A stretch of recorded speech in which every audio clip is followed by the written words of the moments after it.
What is going on, guys? Happy Friday, everybody. It is Friday. It's awesome. Typically, I do like a video on Friday, a stupid, fun, kind of satirical, funny video to make you guys laugh, to make me laugh. Sometimes it works, sometimes it doesn't, but it's neither here nor there. Today, I'm going to do more of a serious video, just to talk about a few things. So if you want to hang with me, please do. If not, then you can leave now. But I hope you at least take a few minutes to just listen to this. So if you're not talking about anything funny today, Phil, then what are you talking about? What are you discussing? Really, I'm just discussing the state of the world and my feelings about it right now. There's been a lot of crazy stuff going on, obviously, throughout the year, and I'm sure you're sick of hearing that and hearing what a crazy year 2020's been, but I just kind of wanted to give my 2 cents on it, and I want your feedback. I want to hear from you guys. I want to hear what you guys have to say about it as well. But this is my opinion as far as everything that I'm kind of seeing and viewing. So please get back with me and let me know what your thoughts are on this, because I want this to be a discussion. This year's been crazy, right? It's been crazier than any other year. I'm actually sick of hearing that, so you probably are too, and sick of hearing me talk about it in the moment. But it has been a crazy year, and we're coming up on an election, and we're going to get ready to close out 2020, and it's just been insane. And I'm sure a lot of you guys caught the last presidential debate that was just had. Came out today that President Trump has COVID-19, which there's been mixed reaction to, and it's all been just kind of a whirlwind. But in the debate, it was interesting. I mean, first of all, it was a cluster, right? You had 2 old guys just screaming at each other, getting into personal stuff. Like, it was ugly.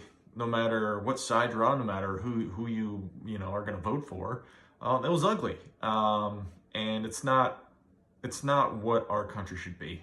First of all, what stood out from the debate itself for me was kind of an interesting aspect. Something that I picked up on is one of the candidates, I won't say which one, but basically made a comment, a statement, a coherent statement, a sentence statement, and the left took that one way, and the right took that a completely different way.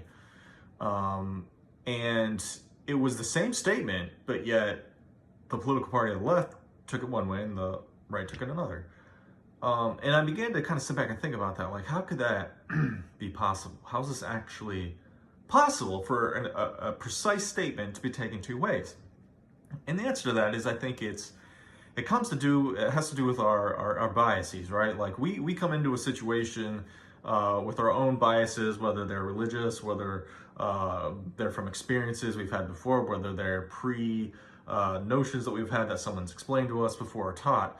We all come in with these preconceived notions, and we fit what we hear, see into those notions. And people pick and choose what they want to hear. If they have something good they want to hear, they will jump on that and say, yes, this is what my party is about, while ignoring all the bad parts of their party and, saying that this isn't what I'm about. But whatever, we'll worry about that later. Like, people literally pick and choose what they want to hear based on their beliefs. So it got me thinking a little bit, like, why that is. And for those of you that don't know me, or might not know, that I am a believer, I'm a Christian. I believe in Jesus Christ, I believe in His Word.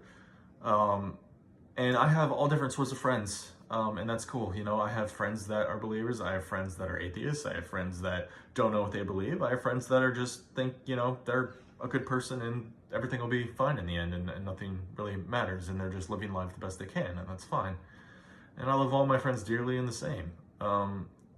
But what I can't get out of my head right now is how we continually push aside God within society. We reject God.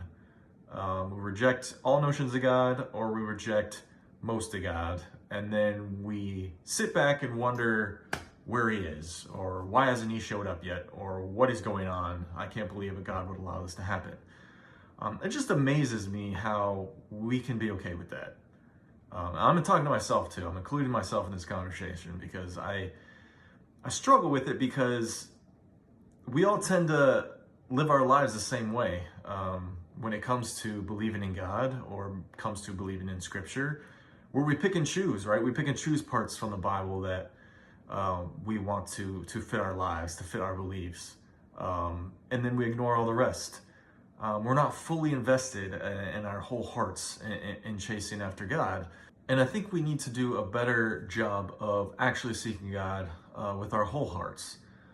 In Mark 12:30 and 31, we see Mark lay out the foundation for the two greatest commandments. Love the Lord with all your heart, soul, and your mind, and love your neighbor as yourself. And I think if we did this, it would make things a lot more clear, especially amongst the chaos. And it's very simple. And you say, "Oh, how religious of you, Phil?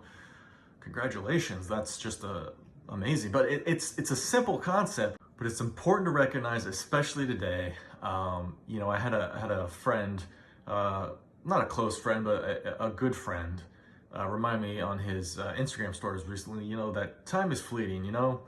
Like, we were born to die, literally. It's a philosophical dilemma that's plagued philosophers for centuries. We come out and we are on our way to death. And time's precious. Time spent with your kids, time spent with your family, just time spent with yourself. Like, it's precious, and you gotta do it, because if you don't, it's gonna be gone. You might plan something tomorrow, and you might not be able to do it because the time goes away. So it's important. So this is an important aspect of that time, is how you view God and how you view who He is and what He can do in your life. And most of us grew up maybe going to church, getting dragged to, some Methodist, Lutheran, or whatever kind of church where you used to color in pictures of Jesus and disciples with crayons, and you grew up learning stories of the Bible, and that's kind of your basis. And then as you grew older, you kind of were like, yeah, I believe in God, but I don't think it's to the degree that those quacks, in the Sunday school room used to show me that it is. So I'm just gonna kind of believe my own thing and go from there. And I feel like that's kind of the tendency a lot of us kind of grow up in, and then none of us really experience God in the full. And of course you don't believe He exists, or of course you don't believe that He's real, or that He can impact your life in a great degree today. My challenge for you today is to seek God with your whole heart and everything you have. Even if you've never seeked Him before, even if you've seeked Him in the past and you didn't work out, or you just didn't feel it, like, I'm asking you to seek God with your whole heart. Proverbs 8:17 says, "I love those who love me, and those who seek me will find me." And it's a promise, and I guarantee that if you seek Him with your whole heart, you will find Him. He will be real to you. That is it for me, guys. Thank you for joining in and just listening to me talk about a few things. I appreciate you taking the time. And I think this is very important. I do. So, people are looking at external sources to fix their issues right now. They're looking at other people. They're looking at leaders to fix their sources. But really, the only one that you can control is yourself. And you need to take a look at yourself right now in a hard view and see what is exactly going on in your own life. Love you guys. Bye.